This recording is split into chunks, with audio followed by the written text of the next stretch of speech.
Hello and welcome to Primary Sources, a spin-off podcast from the Doctor Who show where we take what people were saying about Doctor Who in the 80s and 90s and we riff on it. The conversation might stick closely to the primary source or it might go off on its own tangent, who knows. For this first episode, I'm joined by my Doctor Who show co-host, Dave. Hello, Dave.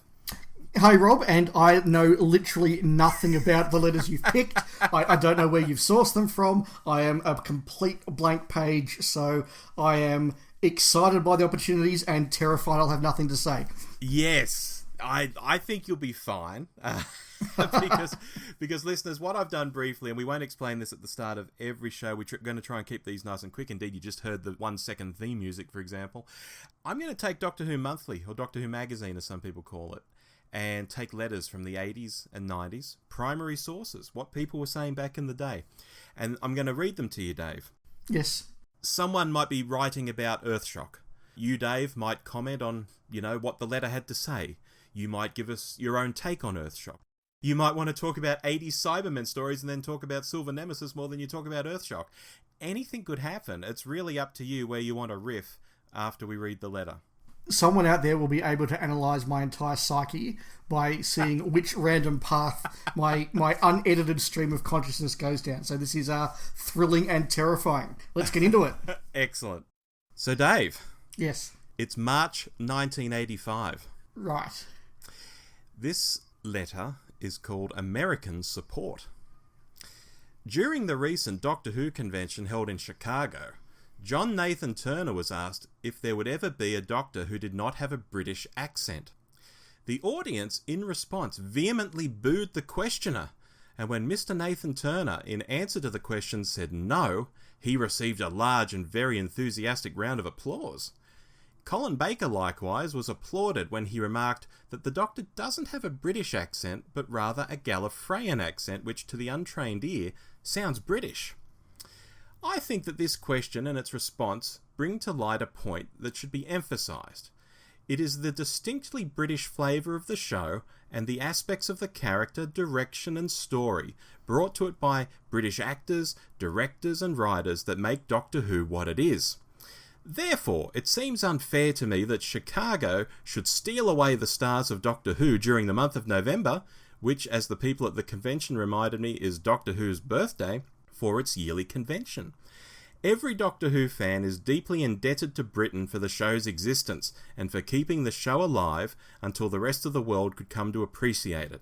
There should be a Doctor Who convention every November, a great international convention where fans from all corners of the earth can gather, but it should be held in Britain, not anywhere else, if for no other reason than that Britain supported its creation when no one else would. And that's from Janine Goldfarb, California, USA. It's fascinating to think of the whole American fandom thing back then and how massively controversial it was. Because I think about how much JNT at that time... We now know, you look at Richard Marsden's fantastic book on JNT, we now know just how dodgy he was being with American fandom, like taking basically nicking stuff from the BBC archives and taking it over there. Yes. Not to mention, having, various 60s episodes or unaired versions of Shada that are, if you're a certain type of fan with certain inclinations, you could get a private screening of with John Nathan Turner. That was happening a lot in America. Private screening of other things too, I believe. Well, yes. And also, like the old legend about how Four to Doomsday was the first Davo story filmed because we thought it would be a really good idea to have his very first story be sort of fourth in production order so the team was ready and he was in the line. And actually, no, that's a complete lie. It's because JNT popped over to America for a week without making sure the script was ready. And when he got back, it was completely unworkable. And Barry Letts, as the outgoing executive producer, had to give him a bit of, pretty hard slapping and say, you don't go to America for fun without your scripts being in order.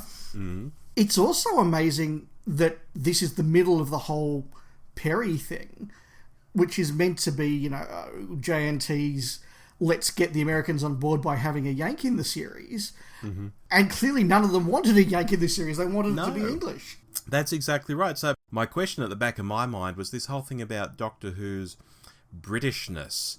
And, should it always remain that way? In the future it might go to Netflix or something. Should it still remain British? The other thing that crossed my mind on that is that it wasn't even British at this stage. It was actually English. I mean, we haven't yet had Sylvester McCoy come and do his Scottish accent, nor have we had David Tennant not allowed to do his Scottish accent, which was decades away. Mm. I don't know that it could get away with not being British, and I don't know that it would be successful if it wasn't.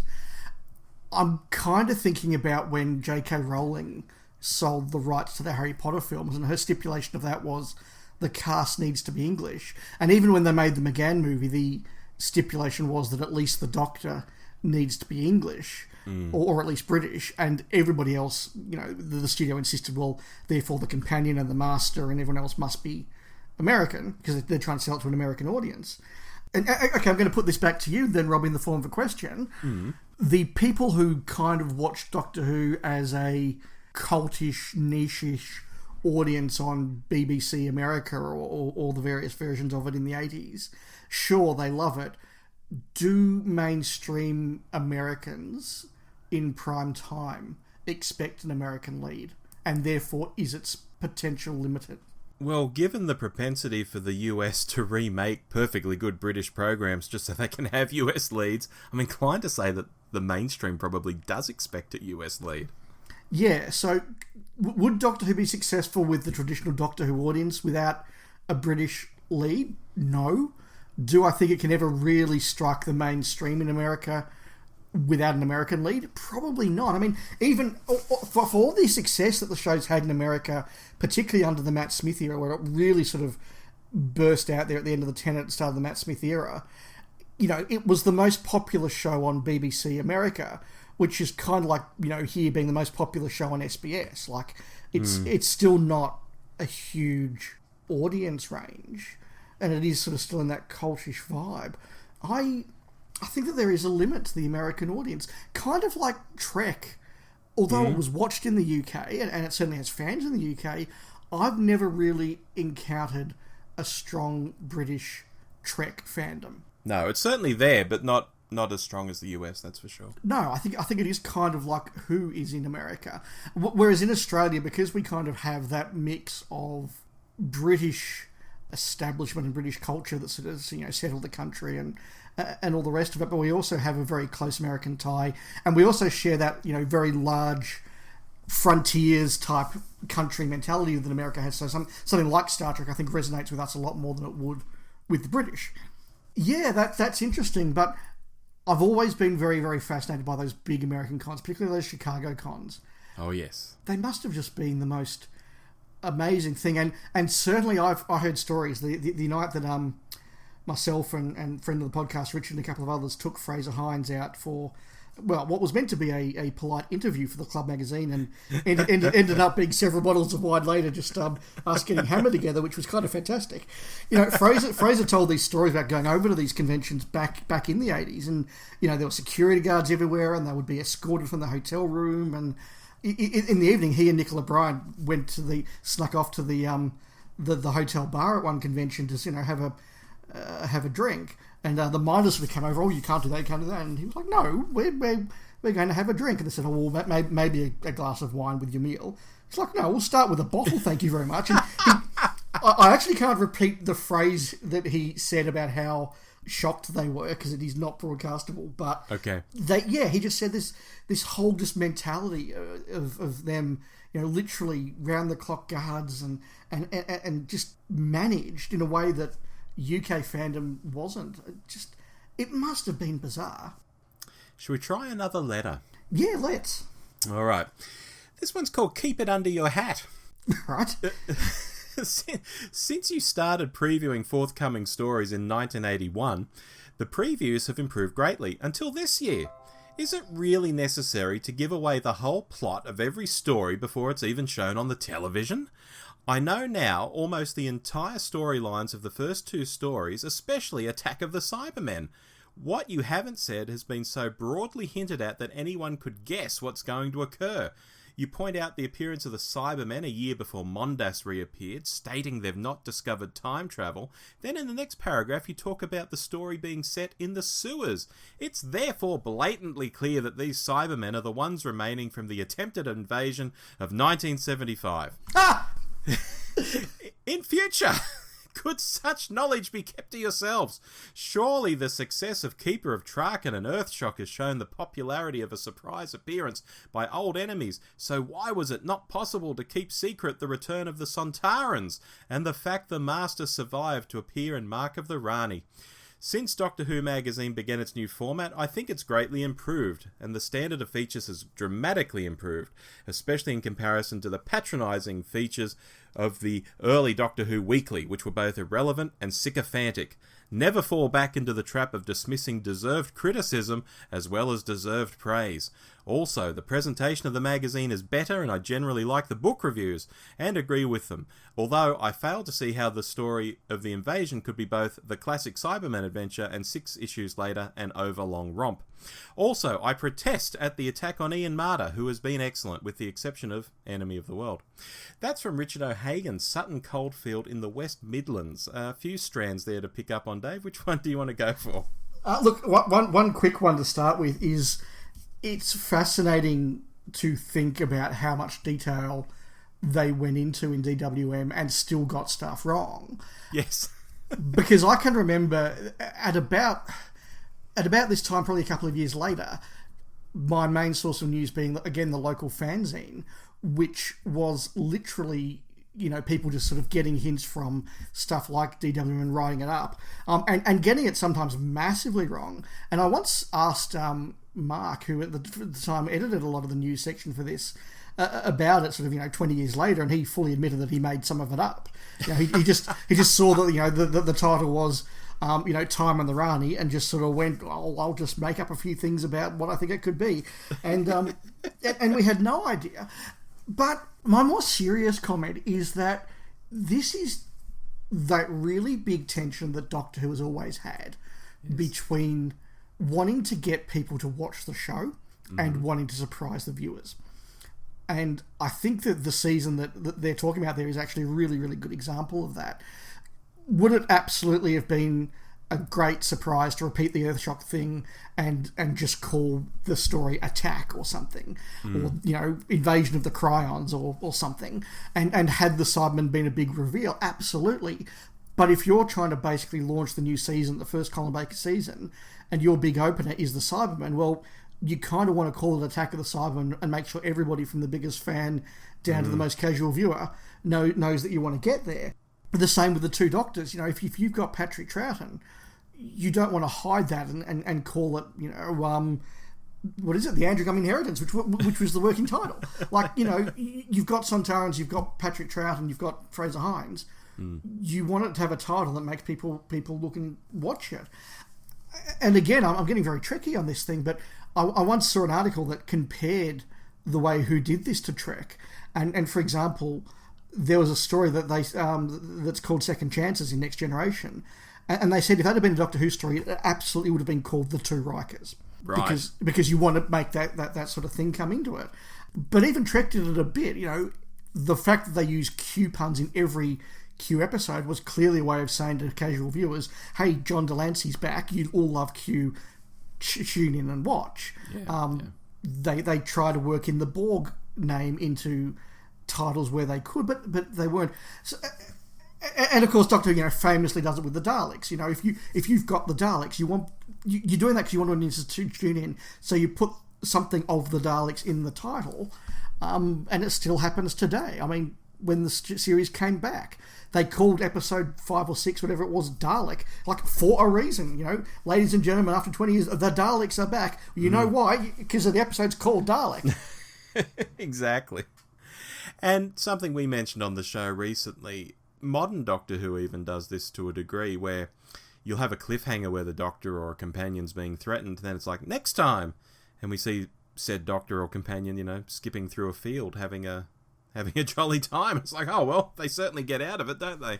Yeah, and perhaps even more so, the series trailers that we get, particularly We used to get them after Christmas a lot, where they'll sort of have, lots of early shots of the Doctor running, the companion running, lots of explosions, and it would end then with, a money shot of a Cyberman silhouette or a Dalek saying exterminate, or just that half a second something that makes the audience go, they've got this monster back, or they'll put Stephen Fry in it. Now, it turns out that Stephen Fry is in about 1.5 scenes before getting brutally murdered.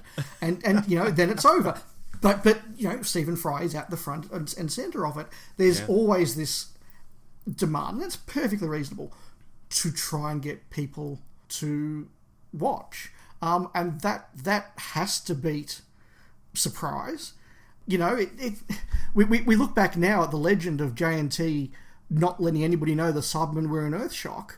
And 30, 40 years later, that's a wonderful, isn't that an awesome move? And it's legendary. Did it affect the ratings? Would they have got better ratings for Earthshock if people had known the Cybermen were coming back? Probably. It's a very inside the bubble move. Should we go to our third and final email, Dave? Yeah, let's. All right. This one is called In Praise of Marta. The strip is fantastic. Take that as a fact, not an opinion. It's a strange way to start a letter, but okay. Anyway, issue 96 was excellent. Great interview with Nicola Bright. Isn't it about time you did Colin Baker? One gripe, however, the On Target article was extremely vitriolic toward Ian Marter. Your reviewer seems to dislike writers who take risks. Well, Ian Marter is one of the best On Target authors there is, and his style suits Doctor Who down to the ground far more than your reviewer would suggest. The article then goes on to praise Terrance Dicks, who has always seemed to me to be nothing more than a production line author. Ian Marter, on the other hand, conveys an atmosphere brilliantly, example The Ark in Space or The Dominators, and his feeling for material comes across in his books. Not so for Terrance Dicks, who merely runs through the script in a visually bland fashion. On to the new program itself, and episode 1 of Attack of the Cybermen, the 45-minute episodes looks like a winning idea, just as great as the return to Saturdays. However, I was very disappointed at the ease with which the Cybermen were being dispatched. One was even killed by a bullet from a revolver. Colin Baker and Nicola Bright were great, and I now have totally accepted him as the Doctor. Long may he reign! Lytton, too, was marvellously ruthless, and the story, so far, is not a classic, but nonetheless great entertainment. That's from Paul Bruce, Forfar, Scotland. Well, there's a lot in that, and there's two things that I want to pull out particularly. The first is that comment about the Cybermen being killed. I can remember being a fan in 87, 88, 89, and the letters pages of our local fanzine still being filled with that debate. Kicked off in its second phase by the whole gold coin slingshot in Silver Nemesis. And was sort of brought into that, were the Cybermen easily dispatched? Should bullets be able to affect a Cyberman? And then there was all the technically, it was at point blank range and it went through his mouth and all that sort of thing. So it just it is interesting to see that, because that was an obsession of fandom at the time, and now is completely irrelevant. The Marta stuff, though, I'm really interested in, because I can remember at about this era, probably a few years later, because I was a little bit young, but even at this era I would have been having the Target novels read to me by my dad, and then a few years later I was reading them myself. And I can remember the Ian Marter ones standing out as not being entirely faithful to the story. And that really kind of irking me as a kid. I can remember the Ark in Space particularly. There was stuff in there that I'm just like, no, I've seen this one. That's not right. Whereas the Terrance Dicks ones were just so utterly faithful. And I can also remember The Enemy of the World particularly. Now, I didn't know if that was right or wrong, because obviously I hadn't seen it. I hadn't even heard an audio at that stage. It was completely missing. But that was brutally graphic. I can remember the thing where the guy gets a stalactite stabbed through his brain or something. Yeah. And that certainly wasn't in the TV version, we know now. No. So I've grown to like the Ian Marter vibe. I think Ian Marter's a really good writer. And he definitely, now I can appreciate him pushing the story. But yeah, I totally get that whole conflict about, is the role of a Target novel at the time when there are no VHS releases, there are no repeats in the UK, is it its job to faithfully recreate the story, or is it its job to expand the story and go outside. In the Ripos operation, Ian Marter changed the name of the tracer. It's got some like really fancy name, and that doesn't fit with the other novels. So it's a legitimate debate that I think was even more valid back then. What about you, Rob? I think as a kid in the 80s, I wanted the books to match the TV show because that to me was, how it had to be. Yeah. Now I think I've almost completely gone 180 on that, and I'm the other way. I think it's more interesting to flesh things out, and maybe, I got my first taste of that with the Remembrance of the Daleks novel or something like that. Yeah, I was about to say, we're probably only about 3-4 years away now from Remembrance of the Daleks coming out, Ghostlight, Silver Nemesis, Fenric, Battlefield. Basically, a lot of those later McCoys really pushing the envelope a bit, by which time I think fandom had settled down a bit more. And I think also by which time a lot of fans were able to record these on home VHS. And so there wasn't that sense of, I want to know what Enemy of the World was like as a story. Whereas Remembrance of the Daleks, like, I've got this on video. So I'm very happy for the novel to expand. I think that switch was really just about to happen, but it hadn't happened yet. It's really fascinating to hear that. Yeah, no, I completely agree. So look, that was March 1985, Dave, in Doctor Who Monthly. I hadn't even started school. What do you think of this concept? Do you think you'll come back and do another? I think I'll come back and do another, and I'd also be interested to hear some other people's views on these sort of things.